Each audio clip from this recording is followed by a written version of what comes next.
To match my bag. Mamari.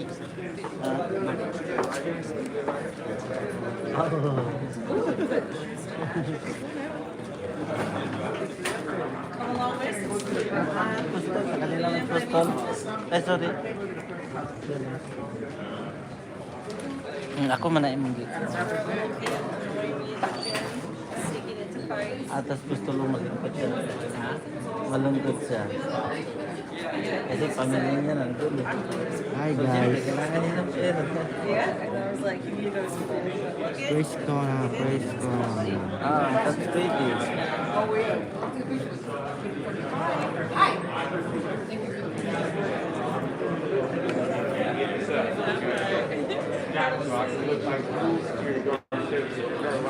I don't know nothing. I think I know some. But okay.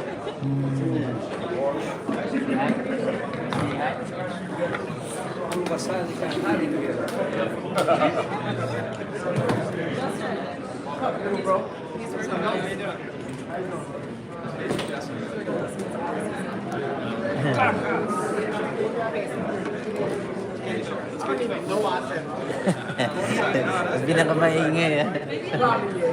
Try that at like a day three. Wala nang maingay dun eh. Wala nang maingay. There's no...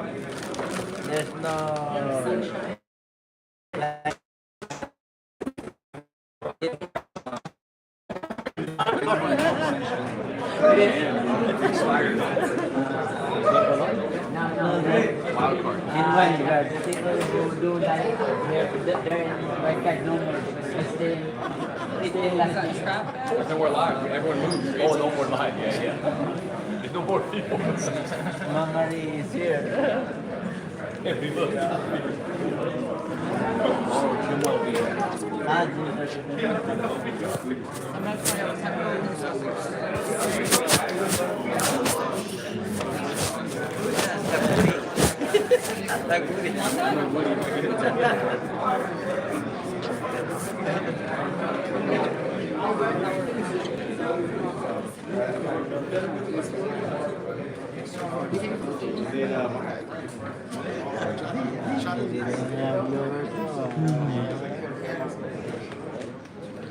Shout out. Shout out na kayo ma. Wala daw shout out kasi bawal. Hindi ma. May balan pa rin naka-live ka.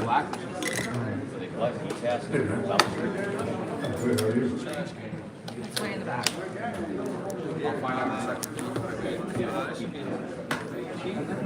Call her right now. He's got swab too.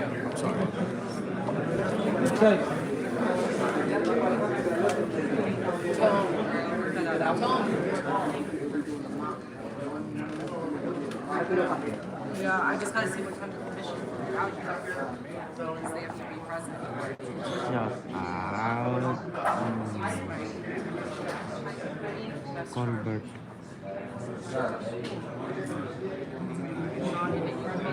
Yung si ano, yung isang Rosel, magaling. Oh, Rosel. Yung malaki nila. Ay, kanina. Oh. Pareha sa Wala ignaw. ka nagkindi? Wala, coach. Isa ra akong gidala. Ang ganda din.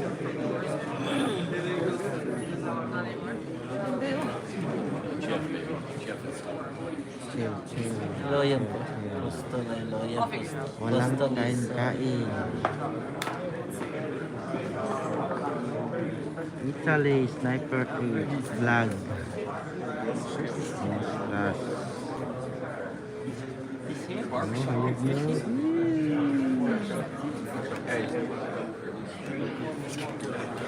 Wala na po yung jamin. Dito. Sa Ukraine, wala na. What's up, fo? Black bread. Tayi, kumusta? Sniper vlog. Logic TV. Nagmali na yun. Nagmali Batman.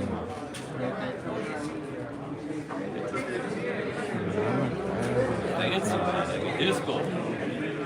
He's next door at the barbershop. Oh, he's here? No, I have that It's place. showtime.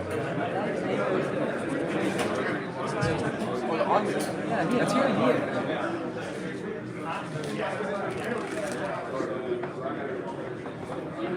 And somewhere in this place, yeah, let me see. He's still here.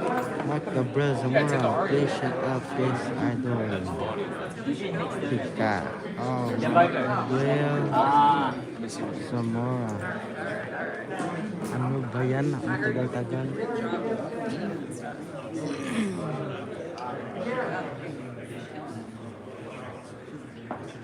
Yo, you in the Oh, Mark Gabriel Zamora. Shut up. Come to the press con. Michael, hindi mapapahuli. Michael, una. Marvin, mabait. TV, updating. It's called. One second. Nasa coach. Gang, gang, gang. Let's go, go. It's on the bottom floor.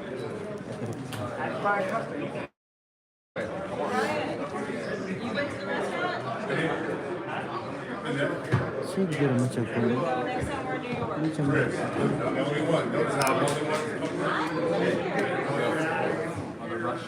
Previous ni Lola. Gusto. Ukraine ba? Oh, kato.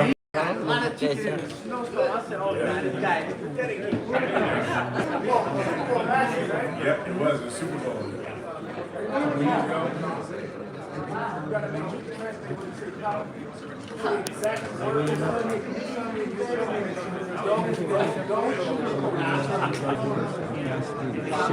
Katulad ni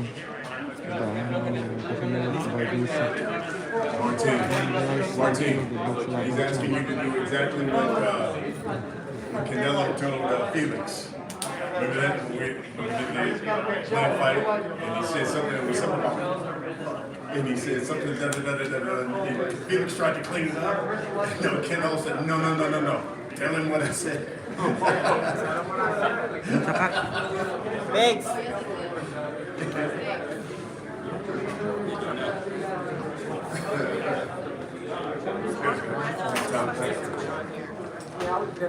Ready na.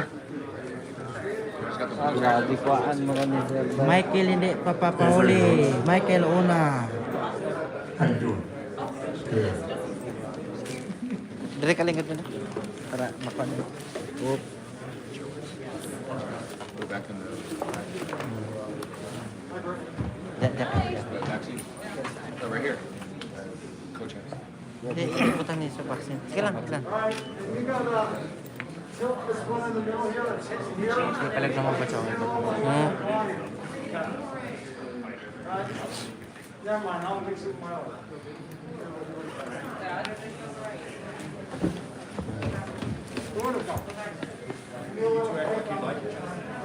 Tama dito sa mga hindi mo vaccine.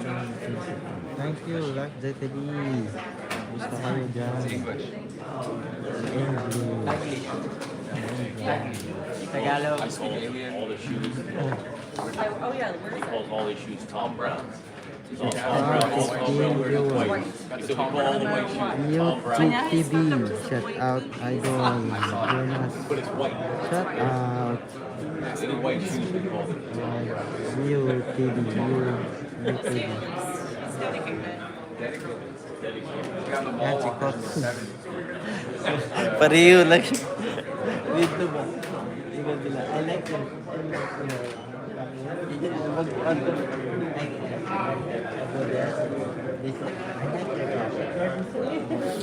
Same yeah. JR. JR, busy weekend.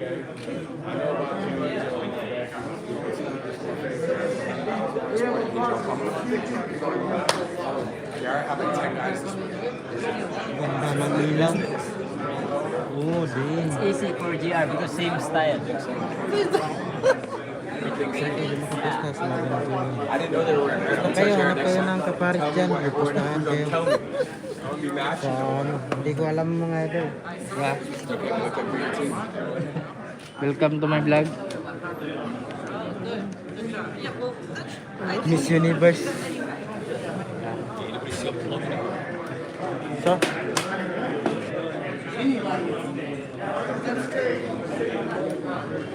Ay, nasa likod ako. Sugoda. Nagkita. Yan, yun lang. Nakakang ka pang direct. Gusto kayo kay Jerwin sa dating site. Dating site. Ay, una disco ya? Garcia. Oh, Garcia.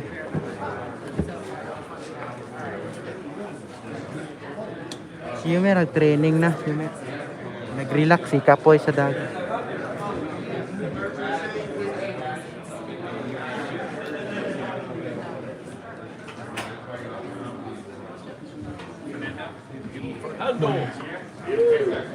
Jonathan Bryan Sniper Lab Viva Argentina!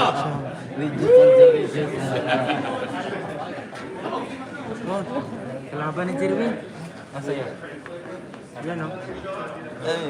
Baka di kita ini.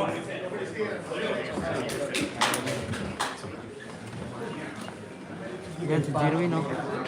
Dari kami. Tayo lang dyan. Tayo lang. Look, Test 1, 2, 3, 4, 5, 6, 7, 8, 9, 10, 11, 12, 13, 14, 15, 16, 17, 18. Is that good? Nakiparbak. hey, ask Michael. Wala. Isa to na akin yan. Check. Oh, Easy work yun. buy you dinner. My brain. Yan guys, magsisimula na ang tanungan. Q&A. There's Q&A. You, Steve? Question and answer portion. Shout out to Russell Roman. Oh, yeah, the computer. That's the computer. It's the computer. Thank you. We're gonna go right to the computer. Get you dinner for that channel. Go through. Kanang gwapo ko lang.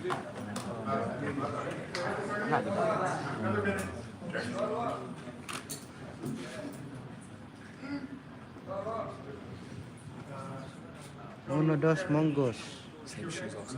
Anong oras dyan? JR making his outfit. Ano na, alas 12. Looks good. Alauna na pala. JR has like 10 or 12 guys. 7 YouTube. That's great. Yeah, $1,000 a Center kayo.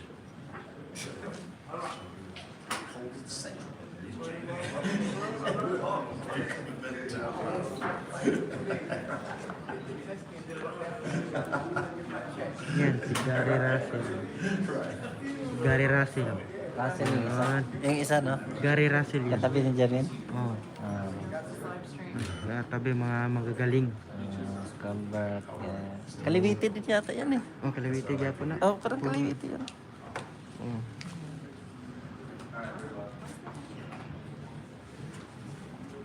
It's shot time. Got it. Wala, tasa. Got it. Live ko din nag-live. Oh. Nagor mo pa, nag-live na siya live. Hindi yung lahat na mo. Patid dyan.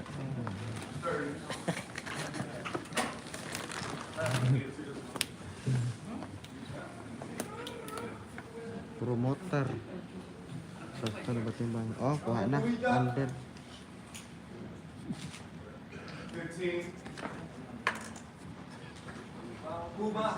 Your customer in 10, 9, 9, 8, 7, 5, 4, 3, 2, 1. Well, welcome to the fight capital of the world, Las Vegas, Nevada, where Showtime Championship Boxing is back, and we're bringing you a triple header of fights, and it all goes down here from the Cosmopolitan of Las Vegas, Saturday, February 26th, and it's all brought to you by premier boxing champions. Wow. I'm Brian Custer, the host of Showtime Championship Boxing, and on Saturday, February 26th, our broadcast is going to begin at 7 o'clock Pacific time here in Las Vegas. That is 10 o'clock Eastern, and it features a battle of two unbeatens in the main event. You've got Hector Garcia taking on Chris Colbert, and that means it's prime time back on Showtime. The co-main, it features a former world champion, Victor Postol, taking on the unbeaten Gary Antoine Russell. And then we'll begin tonight with one of the longest reigning champions in the sport of boxing, Pretty Boy, Jerwin, taking on the unbeaten Fernando Martinez. It will be an electric night of boxing here in the fight capital. Now, I know you're wondering, what about tickets? Tickets are on sale. They can be purchased through Ticketmaster.com. Again, Ticketmaster.com. And of course, this event is being promoted by one of the best, TGB Promotions. All of this, of course, the brainchild of Steven Espinoza, of course, Showtime Sports, our president, general manager, who continues to bring forth the best fights and the best fighting the best. We're going to get into these fights, hear from the fighters, and of course we'll face off at the end, guys. But let's start with the first fight of the night. Man, you got the champion. Subscribe. Jerwin Ancajas, Fernando Martinez. And Fernando, let's start with you. Unbeaten, 13-0. He's got 8 knockouts. This is your first world title fight. Tell us and tell the people who are watching why you're the man that's going to finally dethrone the champion who hasn't lost in nearly a decade. Bueno, Fernando, contanos por qué crees que vos vas a ser el que va a destronar al campeón que lleva vigente casi una década en su trono en lo que va a ser tu primera pelea en Las Vegas. Buenas tardes. Quiero agradecer a toda la gente de Las Vegas por darme esta oportunidad. Y la verdad que yo vengo trabajando desde muy chico y tengo bastante experiencia. Estuve participando en la World Series, APB, Olimpiada, así que gané hace poco, hace 2 años, gané la pelea en Sudáfrica con el título del mundo plata, el consejo. Así que nada, yo me tengo toda la fe y me entrené muy bien, me preparé muy bien, así que estamos para dar toda la guerra y para ganar. Look, I have plenty of experience. I have fought in the World Series, I have fought in the Olympics, I have gone to South Africa and prevailed. This is not the first rodeo for me. And what I'm gonna do is take everything I have learned since I was little to try and become the new champion. And that's what I plan to do against Ancajas this Saturday night, where my experience is gonna show that despite the fact that this is my first fight here in Vegas, my prior experiences are gonna make me even better, and you guys are gonna be witnesses of that. Let's talk to the champion, the IBF super flyweight champion of the world, Pretty Boy, Jerwin Ancajas. Listen, just like the challenger, you're fighting here in Vegas for the first time, so you gotta love that. You've got 9 title defenses. You've knocked out 6 of those opponents. Will Mr. Martinez be number 7 Saturday night?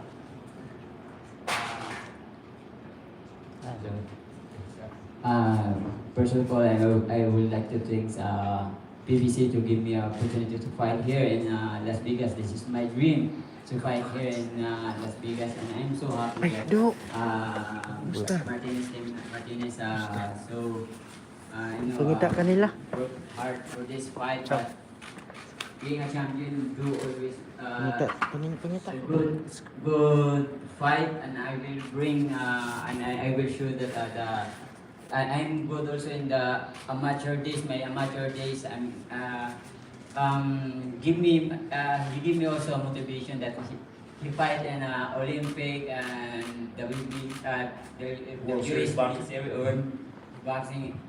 I'm so I'm so excited for this fight. I'm feeling very energetic now. Yeah, because Oh, champ. because I get this belt for Makyo Arroyo. He also Olympian and give me motivation because when I was amateur also I dreamed that I can fight Olympic, but I turned pro early, and that's why if I beat my challenger like he beat a fight in Olympic. I'm also like I'm fighting in Olympic. Yes. But I think people want to know, because you're such an exciting fighter, is your plans to knock him out on Saturday? Yeah, if I have an opportunity to,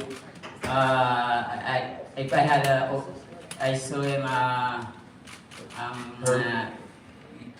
if I see big openings, yeah, I will do. Yes. I love it. Yes, sir. Team. Fernando, let me go back to you though, because your promoter, former world champion, Marcos Maidana, who's here today. Mana mo?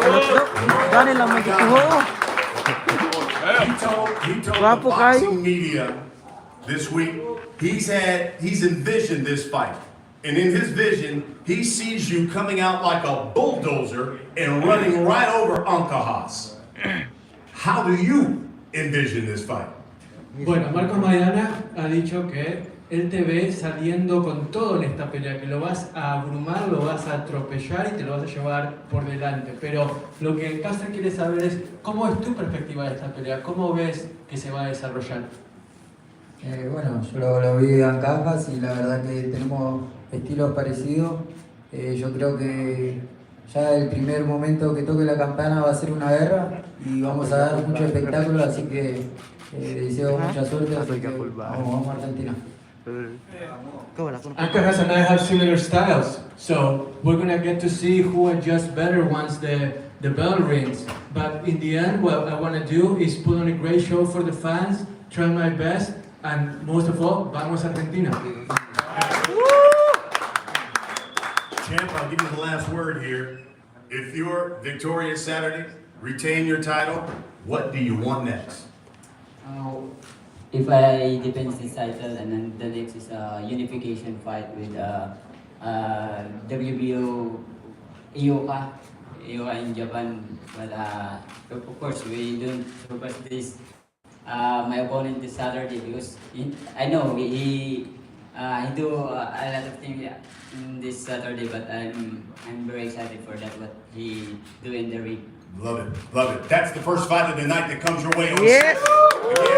The broadcast jumps off at 10 p.m. Eastern at 7 o'clock Pacific time. Then we get to the co-main. I tell you what, this is a good one because you've got a guy who's established, former world champion, fighting a guy who many think could be a superstar in this division. Gary Antoine Russell, unbeaten, 14-0.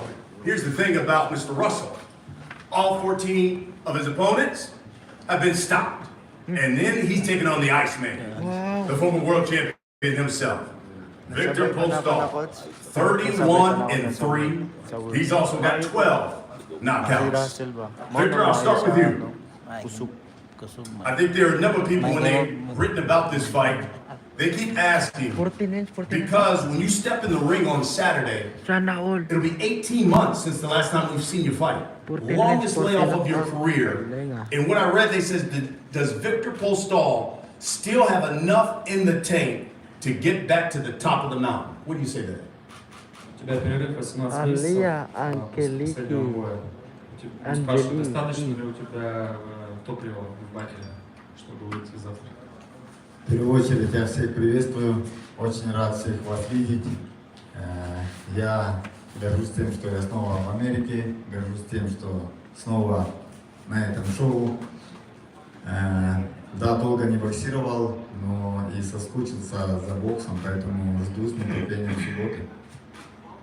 First of all, hello everyone. It's a big pleasure to be here. I'm so glad to be back here in the United States, in this show. I was waiting a lot for this fight, so I'm very hungry and excited to be in the ring on Saturday. And I'll get back to my question. If you can ask him again, how does he respond to that when people say, does he still have enough in the tank to not only win Saturday, but to get back to the top of the mountain there at 140 pounds? Достаточно ли у тебя топлива, чтобы не просто выиграть завтра, а еще сдвинуться выше после этого, вернуться в топы? Силы есть, желание есть. Я в боксе, я в себя верю. Народ в меня верит, поэтому я иду к этому. Yes, I feel young, I feel power, I believe in myself, and I believe for sure I will do that. Antoine, Sir, what kind of statement you looking to make, especially to the 140-pound division, by winning against a former world champion like Victor Postol? First of all, a fighter of his caliber, beating him in any form or fashion would be a statement. You know, like I said, you can't take nothing away from any of the athletes that participate in the sport. What they do is what they do alone. They take the power and strength and the encouragement from their cornermen, but the work that's getting put in by the fighters individually. Kita namigay siya ng bagan. Yan man yung I'm driven. I think a person that's determined can become dangerous. They can become ruthless. I'm one of them. You know, so I see that he's coming bringing his best. I'm coming bringing my best. The thing that I have to do is knock him out. He has fought some of the best. I mean, Terrence Crawford, you can name them that he's been in the ring with. If you're victorious Saturday, what should they be saying about Gary Antoine Russell? He's truly a superstar. Like I've been saying, I'm a superstar. Victor,